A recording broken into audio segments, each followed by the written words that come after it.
Welcome to the MamasteFit podcast Birth Story Friday. On this episode, we have Kelsey here to share her two birth stories, both of them being C-sections. But something that she really emphasized throughout all of her stories is listening to your mom intuition, listening to your gut and what is saying to you. Regardless of the outcome of the birth, she was able to listen to that intuition and left feeling really, really strong and empowered. Welcome to the MamasteFit podcast. This is Gina, perinatal fitness trainer and birth doula. And I'm Roxanne, labor and delivery nurse and student midwife. And this is the MamasteFit podcast, where we empower you on your prenatal fitness, birth, and postpartum return to fitness journey. Our podcast shares how to move throughout your pregnancy to stay strong and comfortable, because pain is not a requirement of pregnancy. Understand the science of birth and how to approach recovery after birth. We share our personal experience as mothers navigating this stage in our lives, plus our professional expertise as birth workers and fitness professionals. Our goal is to help you feel confident as you navigate the perinatal timeframe for an empowering pregnancy, positive birth, and postpartum journey. We are glad to have you with us on this journey and that you have chosen us to support you. Welcome to the MamasteFit podcast Birth Story Fridays. On this episode, we have Kelsey here to share her birth stories. Thank you so much for being here. Thank you guys for having me. I'm excited to be here and share. We're so excited. So let's dive in, share about how you prepared for pregnancy and birth. So for me, a little bit of background will help with context for kind of both pregnancies and births and everything that we have going on. I was an athlete my whole life. I did gymnastics for 20 years, competed at the college level. So going into having children, I was fit. I found CrossFit after gymnastics. And thankfully, because of getting into weightlifting in CrossFit, I was actually going into pregnancy the strongest and fittest I'd ever been. Because if you know anything about sports like gymnastics and dance, like they don't ever really do weightlifting. And that's why they're broken all the time. Learned that the hard way growing up. But I can confidently say that because of finding CrossFit and weightlifting, I feel like I was probably the best suited for going into a pregnancy because I was strong. I actually had muscle to help myself feel my best during what is a just very uncomfortable time. It's inevitable. It's going to be uncomfortable, but like you guys say, it doesn't have to be painful. And I certainly give weightlifting credit to that. Not that I necessarily did it on purpose. I more so was trying to find something to fill the void of gymnastics, but it ended up being great for my first pregnancy because I'm pretty convinced that because of how strong I was going in, I was able to work out the whole time. I mean, I think I only missed a handful of days, but that's more because of how sick I was while I was pregnant, which is a whole different thing. But definitely, I'm going to say strength training is what I did without really knowing it to prepare best for pregnancy. Okay, perfect. So when you started preparing for actually getting pregnant, is there anything that you read or like at the beginning of your pregnancy that you did to kind of like prepare you for birth? Yeah, I'm a physical therapist, so there's some more context here for things I'm going to share. I know enough about the human body to know, like going in to something that's going to pretty drastically alter your core and your pelvic floor and everything. I knew that there was some stuff that I could do beforehand just to kind of reinforce the neural connections of your brain to your Yeah. core and your pelvis and everything. And so I did my own research on just, okay, well, what are productive ways to do that? And a lot of it just coincides with weightlifting. So I try to just do good with staying consistent in the gym, do some prehab kind of stuff, if we'll call it that. And also just kind of bring intensity on things down. I just knew I was about to enter into a season of life where I no longer needed to be an athlete. I have been my whole life. But I knew going into this was going to be a whole new sport, but it did require probably just bringing intensity down because your body is going to go through the most intense thing it's probably ever done. Yeah, so that totally makes sense. So did you do anything in particular during your pregnancies to like kind of focus on those movements? Yeah, so kind of during pregnancy, for the, my own benefit, but also for clients that I work with, I wanted to do a little bit of all right, what are some things that I feel like I should be doing right now? Like really just listening to my body. That's, I think, a perk of being an athlete your whole life is you're sometimes a little Yeah. too aware of everything going on for better or for worse, which certainly ties into my birth story down the road, which I'm very grateful for. But during pregnancy, I just tried to listen to my body really. I continued lifting weights. I continued to do things in CrossFit really until it just didn't feel like I should be doing it anymore. Because everybody's body goes in at a different baseline, obviously. And having been a gymnast, Yeah. it was actually wild. Like kicking up into a handstand actually like felt amazing because it took so much pressure off of my pelvis. But Oh, yeah. yeah, but like running felt terrible. So I really just tried to listen to my body and tweak and modify and then just do kind of the gentle core connection kind of exercises like breathing with my hands on my diaphragm and doing a lot of visualization. Those are some more of the specific things that I did in terms of like physical therapy work. Okay, sounds good. So then let's get into how did you feel at the end of your pregnancy? Was there any like drama at the end of your pregnancy into your birth? Yes. So an interesting part of my birth story is I actually have no story of labor. I am a mom of two boys, one who just turned two and one who is almost 5 months old. So we were in the two under two camp for almost 5 months.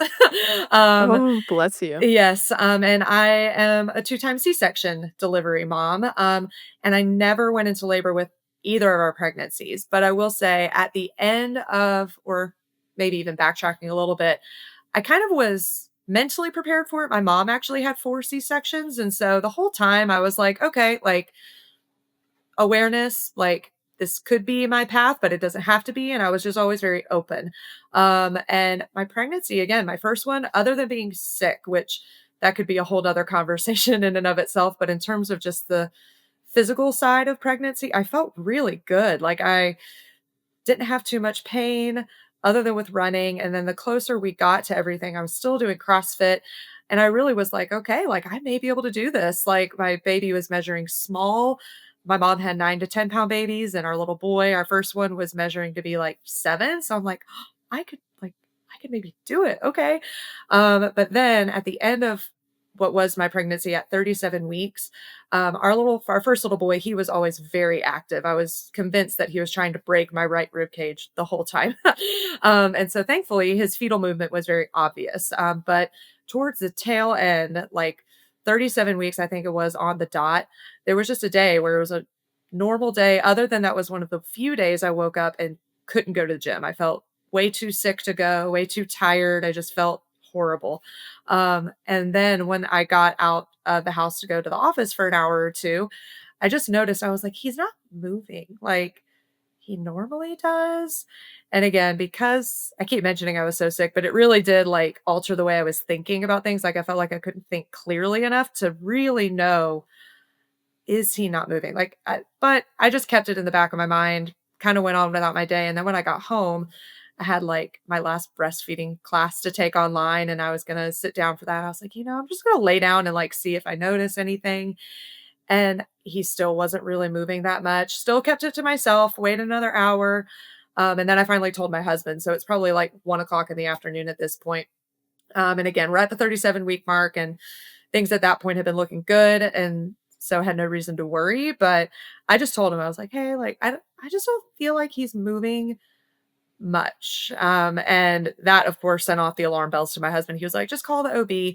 And so that's what I did. I called and, let them know what my morning had looked like.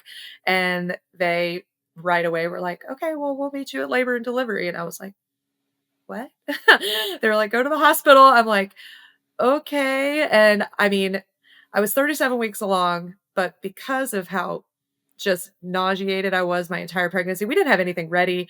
I don't even think I had a bag packed. Like, so we just kind of like hustled together, tried to scrub a few countertops and then get in the car. And we went and they checked his heart rate right when we got there and his heart rate was okay, but they still wanted to monitor because they were like, well, how's he moving? I'm like, not, it feels like I'm not pregnant. Like that, I remember telling my husband that in the car on the way to the hospital. I was like, there are moments today where it feels like I'm not pregnant, and that is weird. So we get back into labor delivery. They hook me up to all the monitors and whatnot. And they did notice on the strips, they were like, yeah, like you're having contractions. And I was like, huh? Like, I mean, I again, like I've been an athlete my whole life. I've had injuries galore, so I'm very aware of what's going on in my body, but I've never had this. And I just thought it was Braxton Hicks. I just thought, oh, it's uncomfortable, it's tightening, like I don't know. And when they hooked me up, they were showing me the every 4 to 5 minutes what was happening, and they also noticed that his heart rate would decel if I was in certain positions. So the nurses for pretty much, I think it was like a day and a half, I was in the hospital where they were watching just what my contractions and my positions and his fetal stats were doing. And just after a day and a half of doing that and seeing a neonatal specialist, they elected that inducing labor was going to be the safest option for him because it was obvious that his environment was no longer safe for some reason. But they still didn't know why. They couldn't see anything on an ultrasound, unfortunately. So we started, I always forget the name of the medication, but it starts with a C for like softening your cervix. Was it like a little pill or a tampon looking It thing? was a pill. Okay, side attack. That one. They started me on side attack, and again, I was having contractions, but they kept checking me, and I wasn't dilating at all. Like, I was effaced, but not never real I think I was maybe at 1 centimeter, like, was all I was getting, and side attack did nothing. And so, after a day of the side attack doing its thing, or not really doing its thing, I should say, our OB was like, "Okay, honesty talk here, we may need to look at a C-section. Like, it's not looking like labor is in your son's best interest because what side attack was doing, other than dilating me, it was making my contractions stronger. So I wasn't sleeping. And because of that, my husband wasn't sleeping because we were like, well, are we having a baby today or tomorrow? We don't really know. Yeah. And it's 3 weeks early, but just a lot of questions in the air. And when rubber met the road, our OB just felt most comfortable with getting him out as soon as possible. She did give us the options, I will say. She said, I'm saying C-section, but if you want to try Pitocin to speed things up, we can try. But she also was very clear. She was like, I want you to know that if we try and his stats continue to decel, then it could turn into an emergency C-section situation versus one that's just a bit more under control, rather than things spiraling potentially. And that's the tricky part of birth, right? Like, I mean, you don't really ever know. And so you just kind of have to follow your gut, which I feel like both of my births were huge in just listening to my gut and kind of feeling crazy for doing it. But then on the tail end, being very right. I mean, yeah, in both births, and we'll get into the second at some point, but like, I'm very grateful that I listened and I said something, even though I felt crazy. So yeah, we had just a heart to heart with OB again about like, okay, if you were my mom, like what would you do? Like what would you suggest? And she was Yeah. like, I would do a C-section. Like it at this point, I think it's the safest for both of you. We also asked my dad because my mom again had 4 C-sections. 2 of them were emergency, 2 were planned and scheduled. And my dad very honestly said if I could go back and do it all differently, we would just elect. It was very scary to be in an emergency situation like they were in. And so that's what we decided. We just again followed our gut and we were like, okay, let's have a baby. So after 2 days of being in a hospital room without a window and not being able to walk around, because again, Oh, anytime I would move, yeah. they were like, you can't Yeah. move. He's not happy. Like, so yeah, after 2 days of being stuck in bed and still nauseous and all the things, we delivered via C-section a healthy baby boy who just had some low blood sugar issues and a cord wrapped around his neck several times. So that was what ended up being why he was not happy. And they did say he was very low in my pelvis, and so that kind of makes sense why, like, if my pelvis wasn't engaging correctly, I'm thinking like, okay, well, if he was stuck, he couldn't wiggle free. We'll never know, but that ended up being why they think his fetal movement stopped the way it was. And yeah, him as a newborn was pretty smooth, other than low blood sugar for about 2 days. But because of a C-section, I was in the hospital anyway, so he was able to be in our room, and we got lots of quality time together, and it was great. Yeah.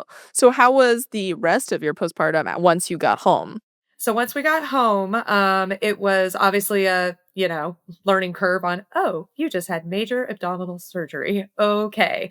Like I've had 2 ankle surgeries before, so I'm familiar with an orthopedic kind of surgery and the anesthesia like feels and whatnot, but like was not prepared for what abdominal surgery recovery feels like. And again, someone who's athletic and would rather just do everything on her own, I quickly had to ask for lots of help for probably longer than I wanted to. But I thankfully, with the help of PTs that I work with and like knowledge from you guys and doing the postpartum recovery program for returning to weightlifting, I was able to have some structure and some guidelines because even as a healthcare worker myself, it's really nice to just have someone else do your programming for you. I don't know. It's a weird Yeah. thing. No, it's same.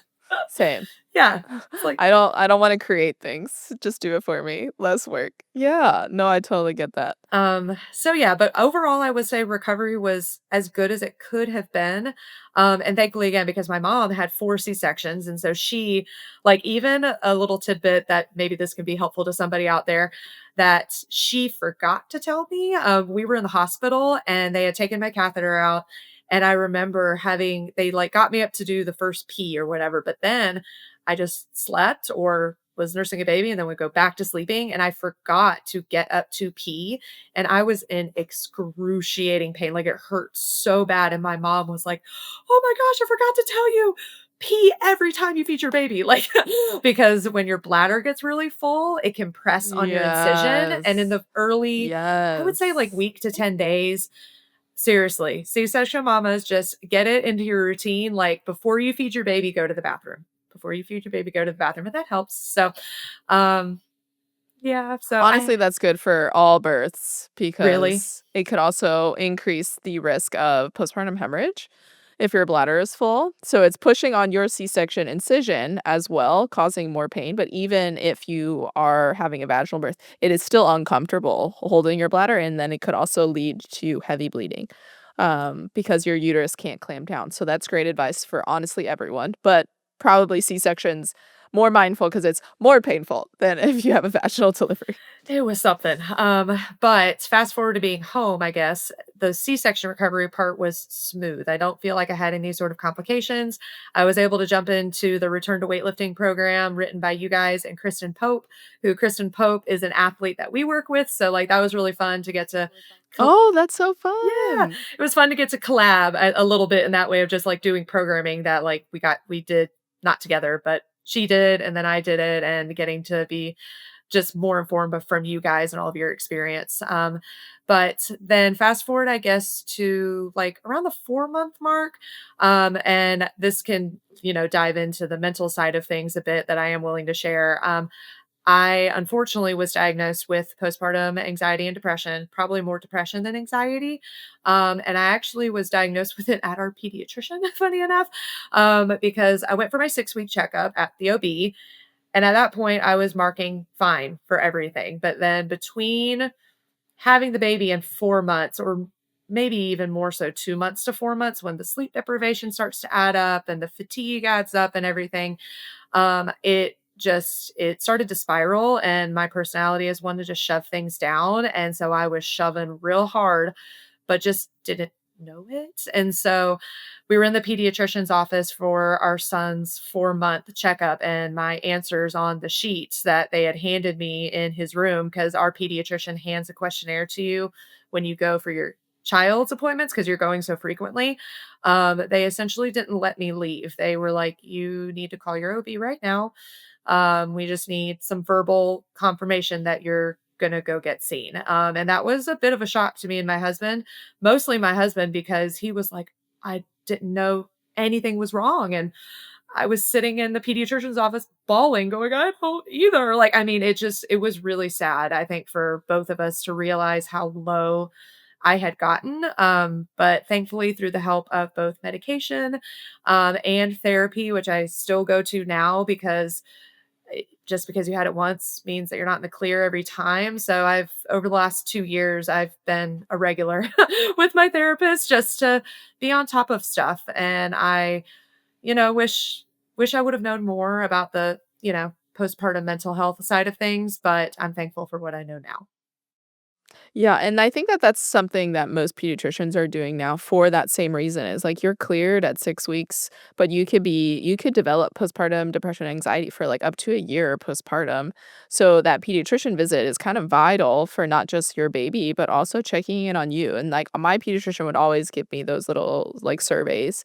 And I think one time I scored like higher than I did the previous time. And my pediatrician was even like, "How are you doing? Like, I was looking at your survey. I just wanna check in with you to make sure, like, you have support and, like, you're doing good." So I love that your pediatrician is also doing that and that you were able to get the help, because I feel like there's obviously a stigma around mental health in general, but I think that I'm hoping that the stigma is going away because it can like, not to be a little Debbie Downer, but, like, it can be life-saving. Like, postpartum depression can change very quickly, and it can lead to people committing suicide, even homicide, and it could literally save lives by being able to identify it early. So I love that you got help, and thank you so much for sharing with us.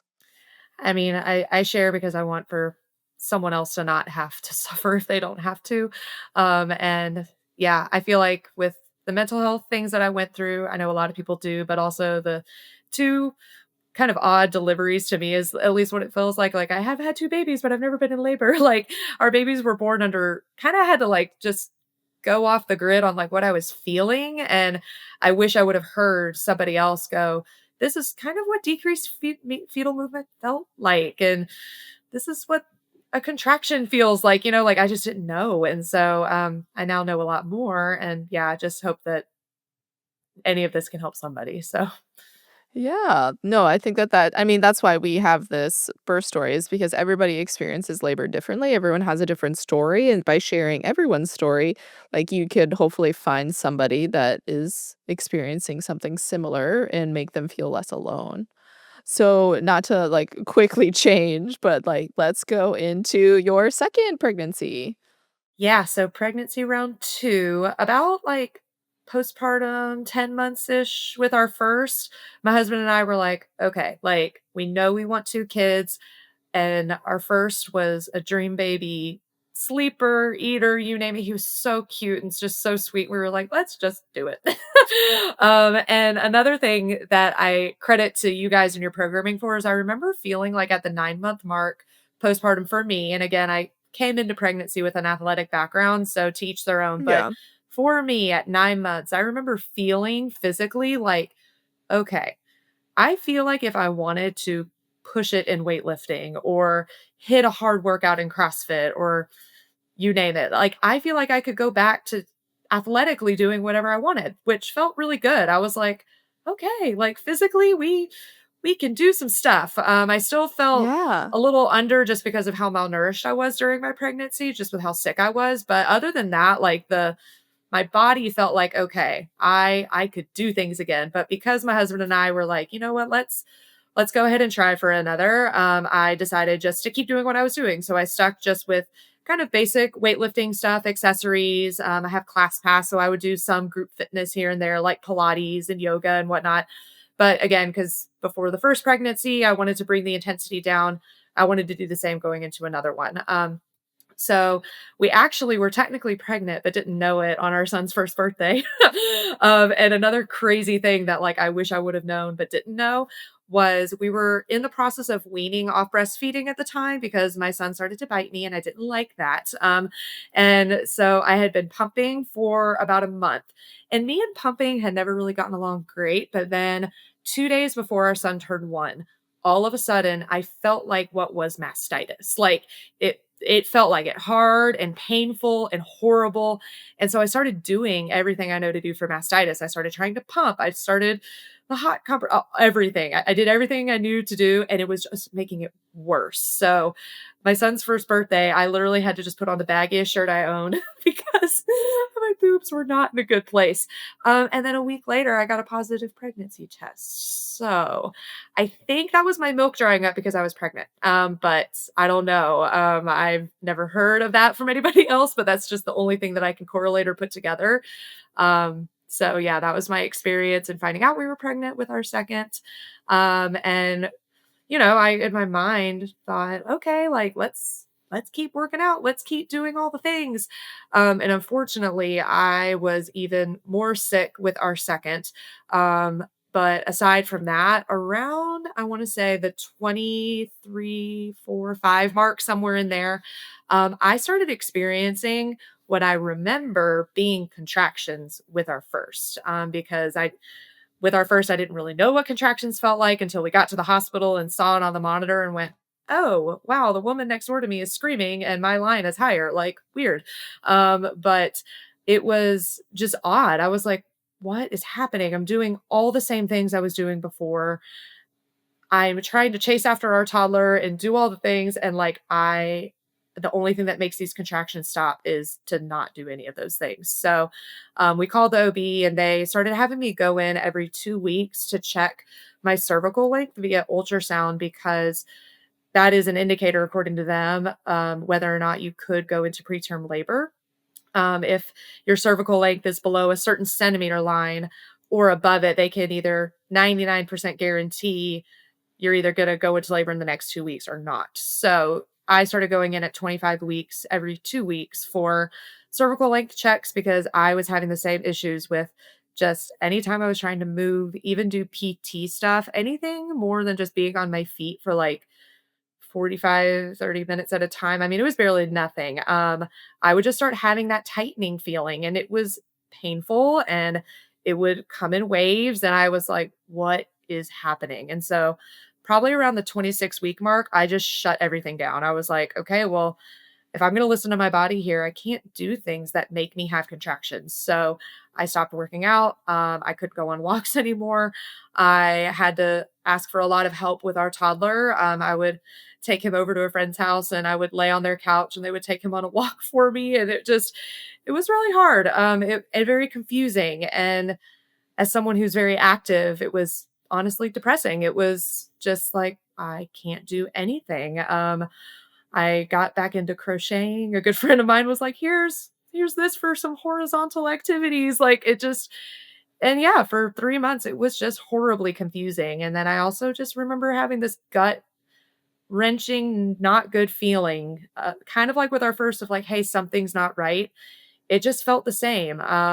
Different than our baby was moving okay, but like it just didn't feel right. The way that my body was responding to any sort of movement other than standing for a few minutes at a time. And so fast forward to the 36-week mark. At probably for like a month before that, so between 32 and 36, I had a few episodes of like contractions that would happen every 4 to 5 minutes for an hour. And at the end of that hour, we would call the OB and they would be like, see if it dies down. If it does, stay home. If it doesn't, come in. And that probably happened 2 or 3 times. And then on the night before I turned 36, which funny enough was also daylight savings time. So who the heck knows what time it actually was, or what day. But the day before I turned Yeah. 36 weeks, had another wave of those contractions start. Didn't feel any different than normal, but the only difference is that they didn't stop. After about an hour and a half, it was like 11 o'clock at night, and we had to call friends to come over because neither of our families live in town, and say, hey, can you stay here with our, at the time, 19-month-old while we go to the hospital. And so they admitted us, and sure enough, monitor said, just like it was with our first, like contractions every 4 to 5 minutes. They never stopped. They even tried giving me IVs because they knew because of my nausea, I was dehydrated. I can't drink water when I'm pregnant. That's like, again, a whole nother thing. But yeah, We can dive into that. yeah. But they tried starting us on an IV to see if that would slow contractions down, and it didn't. And so thankfully the high risk OB with our practice was the one on call that night. And she came in the morning. So the next day, after a full night of observing and nothing slowing down, but also me not dilating at all, she was like, there are typically two reasons why you have what seems like labor happening, but no dilation at all. And I don't even think I was effaced either. And she said it was typically because of either decreased fluid, like amniotic fluid, or because of issues with the uterine wall. And so for both of those things, she wanted to get me down to the neonatal specialist, which I remember them for the first time. I'm like, hello, here we are again. And they checked his fluids and they were fine. But then they checked my uterine wall and I was diagnosed with a uterine window, which was not something that I had ever heard about before. But he showed it to me on the ultrasound and you could see the tissue, and tissue on an ultrasound that is intact will be white. And if it's not, it will be gray to black. And you could see just like white, white, white. And then there was a space and white. So it was very interesting to see and also kind of shocking. And he kind of educated me in that moment that if your uterine wall is actively thinning, your body will contract in response to it, but the contractions make it worse, which I was like, wow, that kind of makes sense what's been going on for the last 3 months. Like my uterus was like, no, we can't do bracing right now. We can't lift your kid. We can't go on a long walk. And it was a very overwhelming moment on the ultrasound table to go, oh, like this is what's been going on, but also an overwhelming feeling of like, I'm glad that I was listening. Felt just like our first in that regard. Like, wow, just had to be really, really in tune with what was going on, even though it was confusing for a long time. Yeah, so a uterine window, sometimes it's that uterus thinning that could lead to a uterine rupture. Yes. So your uterus completely rupturing, which is why for that is the one risk for VBACs after a C-section is that increases the likelihood of that potentially happening. Not to say it will happen, but in your case, it did. So Yeah. that's good that you went in because the alternative is you stayed home and that window just continued to thin until it ruptured. Yeah. So it was a very overwhelming moment of relief, knowing, okay, there was a reason why everything was going on, but also overwhelm of, okay, we're having a, oh, my headphone just fell out. Oh, you're good. But overwhelming too, because it was like, okay, we're having a baby today. um, Yeah. and Yeah. and it was also in the moment overwhelming because my husband actually wasn't even there. He was there picking up our toddler from the friend's house who stayed with him and then take him to another house while parents were coming into Oh, town. So like, no. we're just You thankful that found it, out alone. yeah, I did find out alone. He was on the phone, but Oh, okay, okay. it was still just like it was a lot. It was a tidal wave of all the things. And so they came up with a plan very quickly. They were like, okay, we're going to give this baby some steroids just to help build his lungs up a little bit because he's a month early. I also was GBS positive, and so they wanted to get antibiotics in my system as well. I would need them for the C-section anyway, but they just wanted to be overly cautious because he was early. And so we got put on the OR for 4:30 in the afternoon and he was born.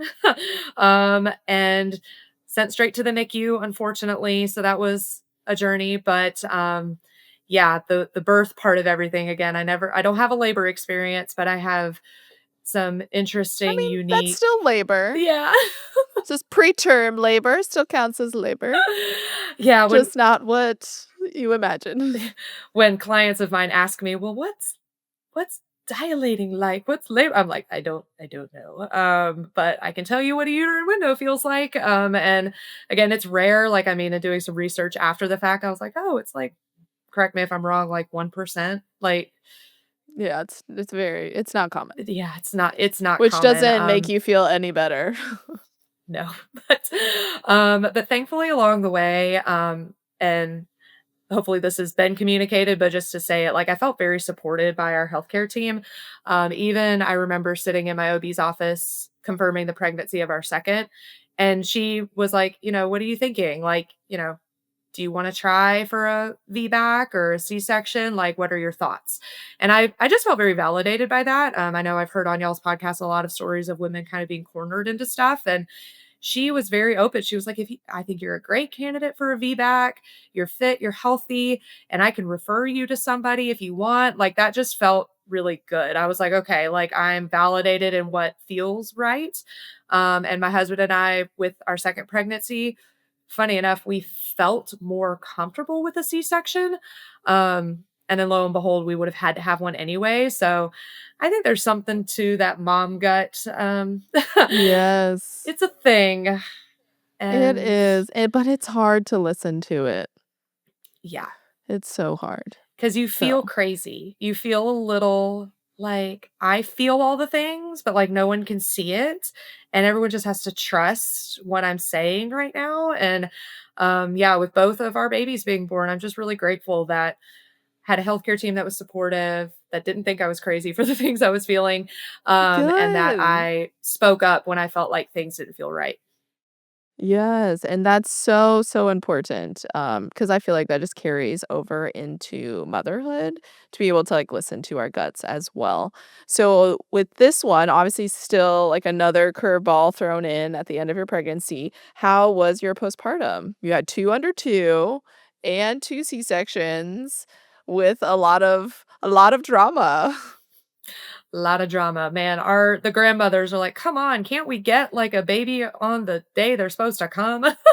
Because they don't live here, so they, of course, had to, figure Oh, everything out and yeah. get into town, but, Yeah. postpartum with our second was very different because he was in the NICU. We're very grateful that he was only in the NICU for 5 days, so we were in under a week, which I'm very grateful for, only had to be away from him for a night, which, again, very grateful for. But in the theme of speaking up for yourself, something that I'm grateful for because of my mental health struggles the first time, in the first 24 hours of our second, I got no skin to skin with him at all. I actually was throwing up during the C-section. I don't want to go too much into sickness because that could be a whole nother podcast.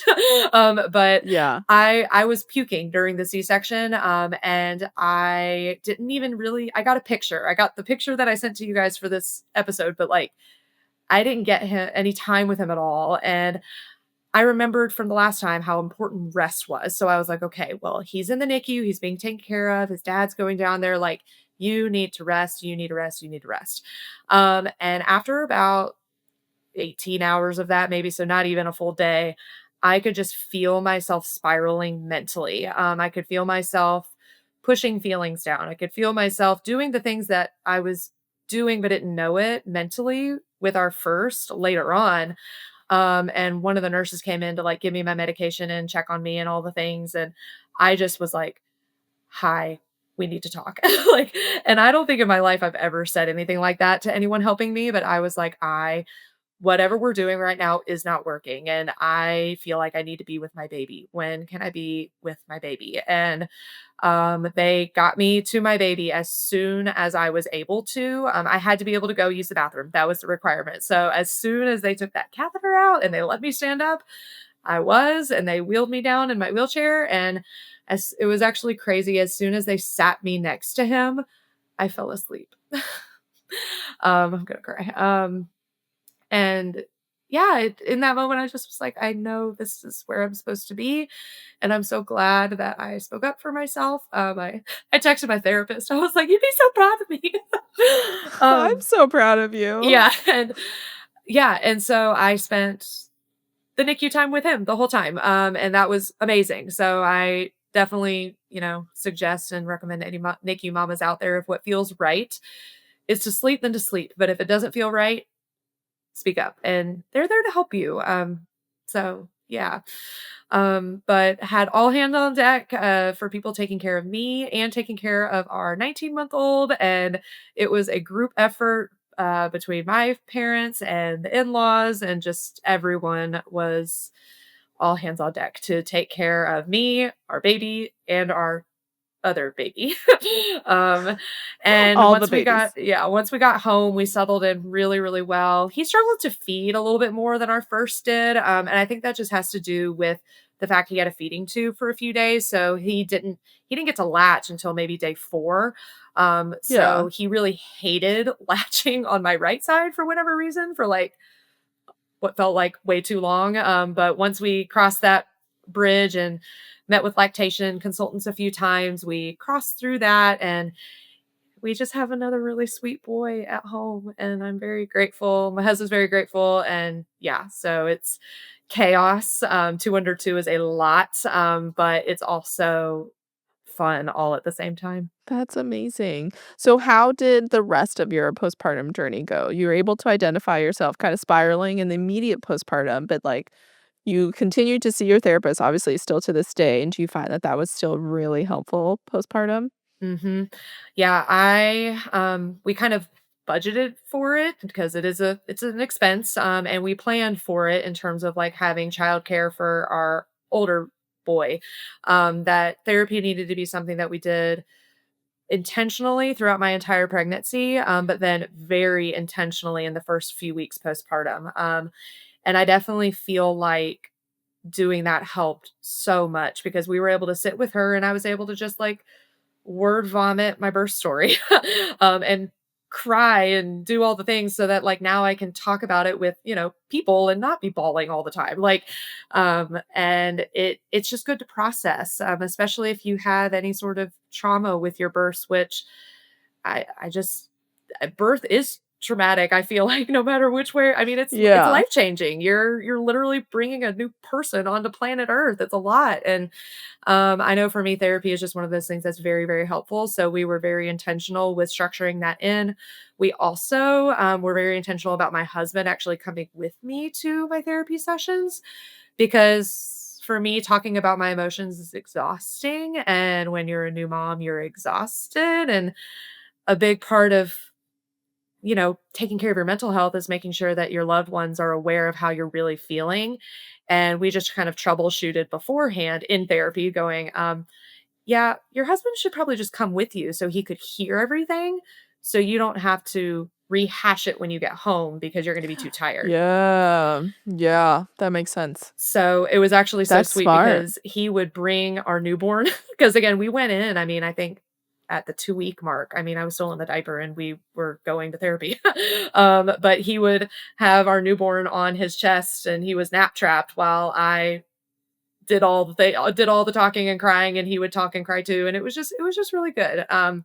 And I've since graduated to going back to back myself by myself, I should say. And yeah, still trying to do that consistently when I can. That's amazing though that you like, your entire, I feel like, pregnancy minus the extreme nausea and sickness, you were able to really in tune with what your body needed, both physically and then in the postpartum mentally. And I think that that's like a huge testament of how strong of a person you are.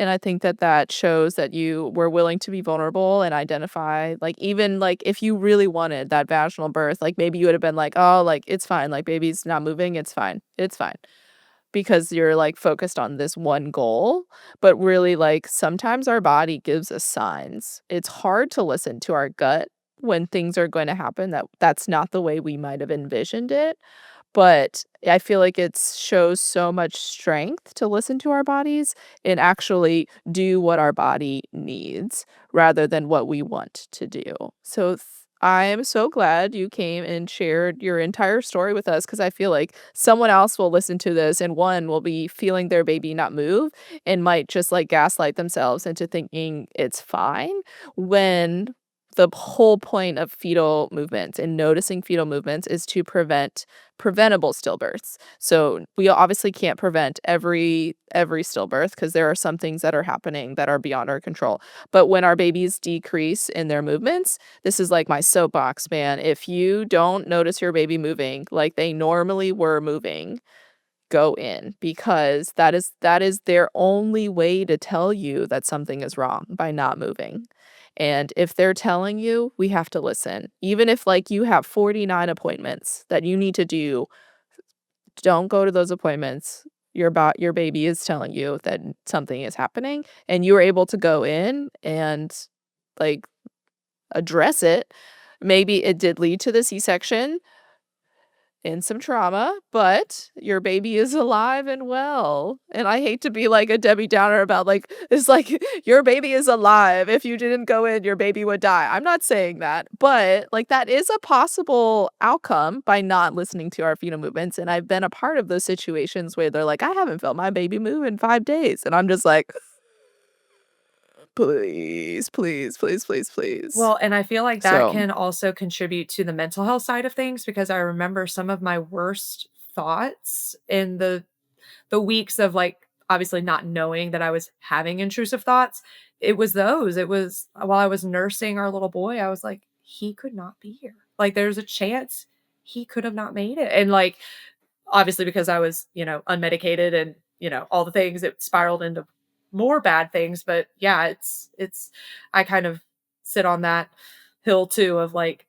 it's really important to listen to your Yes, body. like, just you're not wasting anyone's time by going in. They are there regardless of you coming in or not. The nurses are there, the doctors are there, the midwives are there. They're getting paid to be there to take care of you. If you do not feel your baby move or there's a change even in their movements, like, they're still moving, but maybe not as much or maybe not as strong, go in, and if they say, like, "Hey, things are fine," they're gonna monitor you for a while, so, like, account for that time that you're gonna have to be there. But if they're like, "Hey, your baby is fine, but thank you for coming in," because it's better for you to come in than not. And I love that you listened to what your body was telling you and your baby was telling you and going in. We are grateful too. Felt crazy in the Yeah. moment, Yes. so here to validate anybody who Yes. feels crazy. Yes. But yeah, it all worked out the way it was supposed to. Yeah, both times. Yep, both times. And Yeah. yeah, I hate to say, like, it all works out, like, everything happens for a reason, but, like, sometimes, like, that it does happen for a reason. You're having all of those things, and you listen to your body and address them, and I love that you came on and shared this story with us because it's needed to be shared to the world. yes. I know with both of our births. I know, we both cried, and Yeah, it it's was fine. great. I know it's crazy. Like with both births, like at the time I was listening to y'all's birth stories and just finding a lot of comfort in them, just learning different perspectives. And both of my births, I had never heard of either of those things. And I was like, by golly, Yeah. if someone out there could hear mine and just had heard it, then they'll feel less crazy, maybe. Yes, yes, though, and, like, I think that that's why we do this is because there's so many different ways to have a baby, and when you feel like yours is different than what you've been told your entire life of what birth is, you feel really alone and crazy, like, why was I the only one to have this experience when you're not? There are so many other people that probably experience very similar things, maybe not the exact same thing, but, like, very similar things, and by validating their emotions and making it seem like they are not crazy. No one f if whatever you are feeling in your body, if you feel that is wrong, then go in and get seen, and because you're not wrong. If something feels wrong, it's likely wrong. Don't gaslight yourself. Your mom gut will not steer you wrong. Yeah. Exactly. I love it. And obviously, like, at the end, like, out of every birth story podcast, we ask for if there's, like, one piece of advice. I feel like I know what your advice will be, but what is your one piece of advice that someone who is maybe going through a similar situation that you are going through, what would it be? Trust your gut. Trust your mom gut. It is not going to steer you wrong. You are the only one with it for a reason. It's because it's for your baby and your baby needs you and needs you alive and well and all the things. So like just I mean with all of it really pregnancy, postpartum, mental health like just trust your gut. You're not crazy. Speak up for yourself when you need to. And like you guys say on the podcast all the time, I mean, I'm thankful I had a supportive healthcare team. But if you don't, permission to find a different one. Yes. True. Thank you so much, Kelsey, though, for coming on and sharing both of your stories and just sharing your strength and vulnerability throughout all of it and crying with me during your story and showing that vulnerability as well. So thank you so, so much. Thank you guys for having me and just letting me share. I hope it can be helpful to somebody. Hi, I'm Jacqueline Diaz, and I just wanted to share how much I absolutely loved the Beyond Postpartum Fitness program. I wish I had found this program sooner, is all I want to say. I had a twin birth and completed the 16th week postpartum fitness program for MamasteFit. And after that, I just started bouncing around from different programs to different programs. But I'd get to a certain point in the program where I felt like I would meet a space where I couldn't lift any heavier or it would result in pain. At about 18 months postpartum, I actually injured my back trying to work through one of these programs that left me literally at ground zero, worse than I was post-birth. And that's when I found the MamasteFit Beyond Postpartum Fitness program. When I started this program 4 months ago, I literally could only squat a barbell. I didn't have a lot of pulling strength. After movement, I'd be in a lot of pain. And once I started doing the program, I consistently for 4 months, I gradually started to get back my strength and my stability and wasn't in pain anymore when I was working out. The program includes a lot of your basic strength movements like squatting, deadlifting, pull-ups, bench pressing, all of those things that you need strength, but the supporting exercises around it really also help build that core strength up and build a lot of stability that I was lacking. The program's also really exciting because the cycles change and the goals for each cycle change. So you might be building some strength in one program or in one cycle, and then it's going to lead you into endurance strength in the next cycle. So it keeps it really exciting to be a part of a weekly program where the movements are changing, they're building on each other, but it's also your fitness goals are changing with each one. And I really will use this program probably way beyond being postpartum now that I'm 2.5 years postpartum, and will use it as long as I can because I just love it so much. I've never felt as strong as I have now since before I was pregnant, and I really credit it to this program. I mean, the last cycle we did, I didn't have a single strict pull-up before, and by the end of it I could do 10.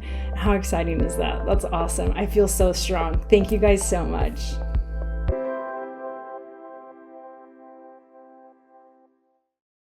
Thank you so much for listening to Kelsey's birth stories.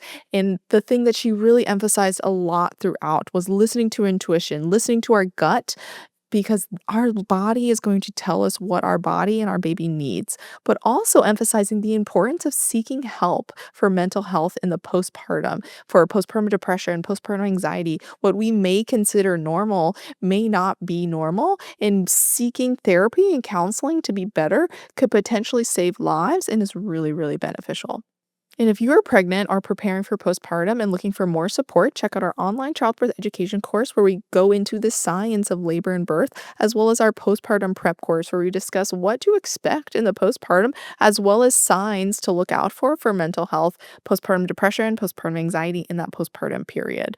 Both of those courses are available on our website at mamastefit.com. And as a thank you for listening to this entire episode, you can use code STORY10 on any of our courses to include our childbirth education and postpartum prep and our fitness programs for pregnancy and postpartum.